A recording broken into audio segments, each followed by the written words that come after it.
This news update is brought to you by... So, I'm meeting Rico later. Gotta check in with the girls, but first, let me check my usage on the MyLime app. Now, what should I wear? Hashtag sexy. He's here.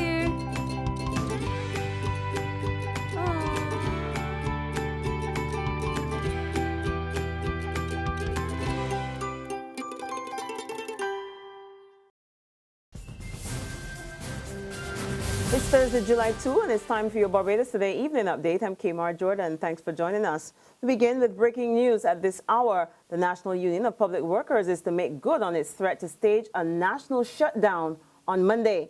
At a 6 p.m. meeting, the union announced that it would be calling out all of its members to take to the streets in protest action. This follows a breakdown of talks at the Barbados Investment and Development Corporation over the dismissal of workers. Our Emmanuel Joseph has been tracking that story. He said on Monday at 8:30, all public servants, including those in the statutory boards, the NUPW Retirees Division, the Barbados Association of Retired Persons, the Human Resources Association of Barbados, and civil society in general, are asked to come out and support these workers. He said, as part of the process of fighting for the rights and justices of workers in Barbados, they want the support of all stakeholders. And if, in fact, all the members of the NUPW come out, that's about 10,000 people. If the Barbados Workers Union follows through with its pledge to support the NUPW, we're looking at an estimated total of 28,000 people, including those in the statutory boards.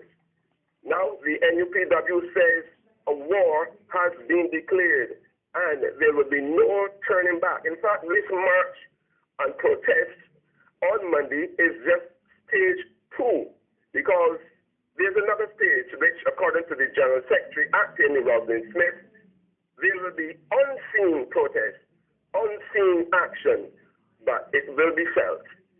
Emmanuel Joseph for Barbados Today.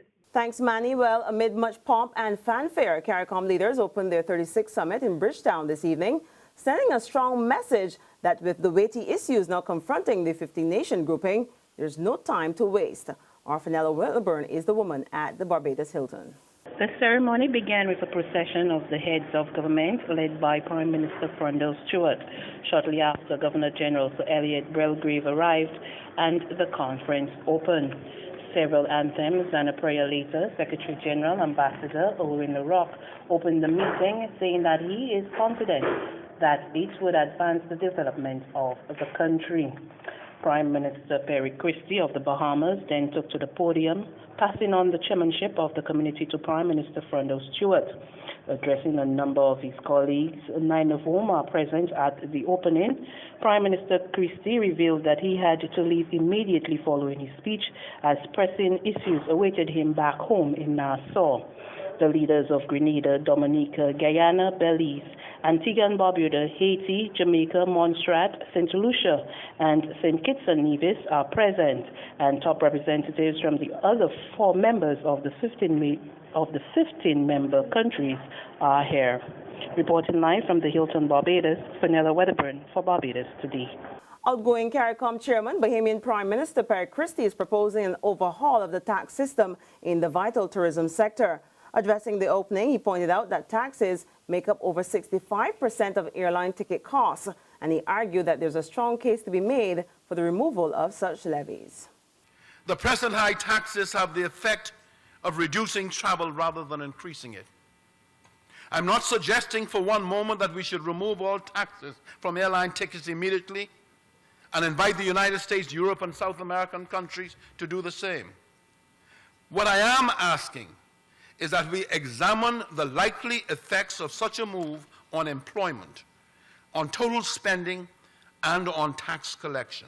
The Caribbean's newest leader, Guyana's President David Granger, also addressed the gathering. He called for urgent support for his country, which is battling against its neighbor Venezuela in a century-old territorial dispute.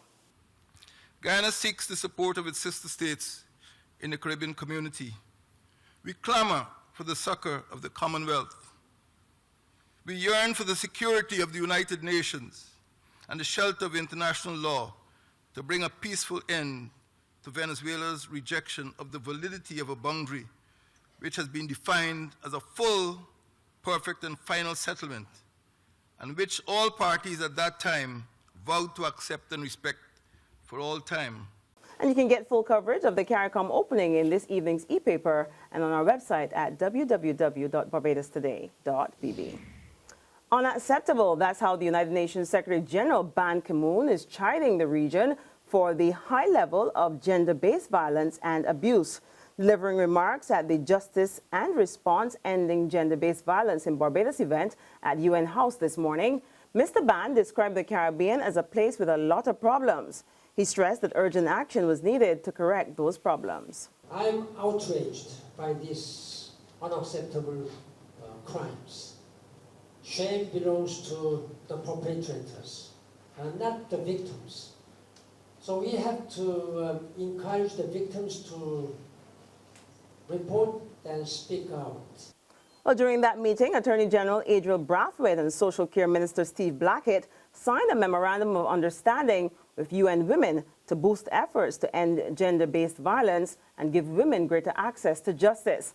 Blackett made it clear that Barbados has a zero-tolerance policy against all forms of violence against women and children.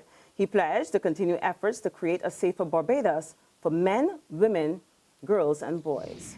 And these official comments come against the backdrop of this week's death of 6-year-old Johan King. Today, the boy's parents were released after they were detained for several hours yesterday for questioning by police in a case which has reignited public discussion about abuse of children. In other news, 3 employees of the Nation Publishing Company Limited have been acquitted of any wrongdoing in the publication of a photograph which appeared on the back page of the newspaper almost 2 years ago. But Magistrate Alliston Seal warned the company's publisher Viviane Gittins, Editor-in-Chief Roy Morris, and news editor Sanka Price, as well as all other media practitioners, to practice responsible journalism. The trio were found not guilty of publishing an indecent photograph of 2 minors in the Sunday Sun on October 26, 2013, in a historic case. Seal accepted the no-case submission made by the company's lawyers, Alia Shepherd QC and Ezra Aline, last week in the District D Magistrates Court, after listening to the arguments of the prosecutor, Inspector Eustace Eiffel, today while sitting in the District A Magistrates Court. Seal told the Nation workers it's their social responsibility to be cognizant of what they published. To sport now, and 8 teams from 5 regional territories will contest this year's Garfield Sobers Schools International Cricket Tournament, which commences on July 6 and concludes with the final on July 21 at the Kensington Oval. The tournament was launched this morning at the Cricket Legends of Barbados. Morris Greenidge, one of the members of the organizing committee, says as part of this year's initiative, many of the young under-19 cricketers will get the opportunity to meet some of the legends of the game, such as Sir Gary, Sir Everton Weekes, Charlie Griffith, and Seymour Nurse. A coaching master class has also been included in this year, along with an all-star match. There's regional and international news after this short break. BT Grapova Superstar, BT Grapova Superstar. How was sound bad? How was sound? Wonderful. Actually, you can edit that in the competition. So I sound bad? No. Oh my. Get a video and we gone clear. A video? Yes, a video. How long the video gonna be? 2 minutes. Not 5, not 6? No, 2 minutes. 2 minutes, that's all you need. So wait, you and the fellas like you that just do this thing every year when it ain't already? Well, I don't know with them, but it's spontaneous, you know? Well, what is this for you? But that means I can try to submit mine, and the judging starts at 6, but the deadline is the 5th at 4:30. You need to get it in. Get it in. Look at the screen there, look. That is where you could enter because right there. BT Grapova Superstar, BT Grapova Superstar. I like that. You have a chance to win this competition. Against you? I spontaneous. Secure your future, be financially strong. Since 1983, we have been there for you. A smart range of products, great tax benefits. We're the solution to your hopes and your dreams. The Barbados Workers Union Cooperative Credit Union. The Barbados Workers Union Cooperative Credit Union. Humble beginnings to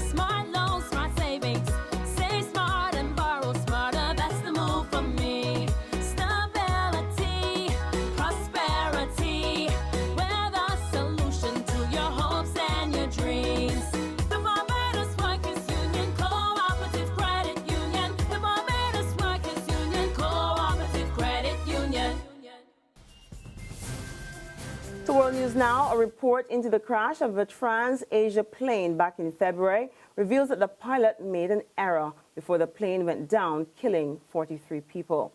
The report by Taiwan's Aviation Safety Council also showed that the pilot failed simulator training in May last year, partly because he was inadequately trained in some critical areas. Details now in this Reuters report. This Trans-Asia plane in Taiwan went down on February 4th after the captain apparently pulled the wrong throttle. That's according to the latest report on the crash that killed 43 people, including the pilots. Taiwan's Aviation Safety Council says the captain switched off the plane's only working engine seconds before impact. When the plane reached an altitude of 309 feet at a speed of 105 miles per hour, the pilot said, "Wow, we pulled back the wrong throttle." At this time, they found out that they pulled back the wrong throttle. Then when the plane lowered its altitude after 34 seconds, at 83 feet, as the plane was approaching too close to the ground, the emergency system started to warn, "Pull up, pull up." The captain had tried to restart the engine before the plane crashed into the river. The report says he failed simulator training 9 months before the crash. Its cause will be released in the final report in November. And on that note, we end our evening update. But be sure to log on to www.barbadosday.bb for more news and sports. You can also subscribe to our e-paper or like us on Facebook for more news and sports. Also, if you're out and about Barbados this evening, you can check us out on Izumi Media in a bus terminal or via Screenplay at a supermarket or a gas station near you. I'm Kamar Jordan. Have a fabulous evening and be sure to join us right back here first thing tomorrow morning.